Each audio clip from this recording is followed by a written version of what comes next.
అటువంటి ఈ ఎక్స్ప్రెషన్ని మనము కాస్ ఏ ప్లస్ 1 ఒక దగ్గర మైనస్ సైన్ ఏ వేరే దగ్గర, అదేవిధంగా కాస్ -1 ప్లస్ సైన్ ఏ ఈ విధంగా రీఅరేంజ్ చేసుకొని మనము ఇప్పుడు కాస్ ఏ ప్లస్ 1 యొక్క విలువను ఫార్ములాతో రాస్తే ఏమవుతుందంటే 2 కాస్ స్క్వేర్ a/2 అవుతుంది.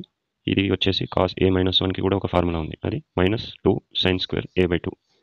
అదేవిధంగా ఈ సైన్ ఏని మనము సైన్ 2a/2గా రాసుకున్నట్లయితే 2 సైన్ a/2 కాస్ a/2గా రాసుకుంటే ఈ విధంగా కాస్ ఏ ప్లస్ 1 యొక్క ఫార్ములా 2 కాస్ స్క్వేర్ a/2గా, అదేవిధంగా సైన్ ఏ యొక్క విలువను సైన్ 2a ప్రకారం, సైన్ 2θ ఫార్ములా ప్రకారం 2 సైన్ a/2 కాస్ a/2గా బై, అదేవిధంగా కాస్ ఏ -1 యొక్క ఫార్ములాని 2 సైన్ స్క్వేర్ a/2 అని, అదేవిధంగా ఇక్కడ మైనస్ వస్తుంది, -2 సైన్ a/2.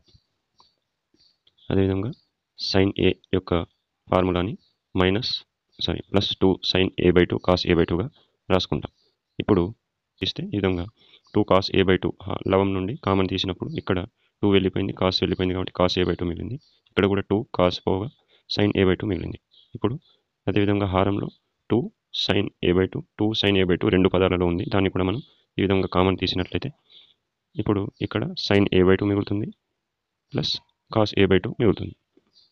ఇప్పుడు ఇక్కడ గమనించినట్లయితే ఈ cos a/2 minus sign a/2 తిరగబడి ఈ విధంగా ఉంది, కానీ ఈ రెండిటి విలువలు సమానం.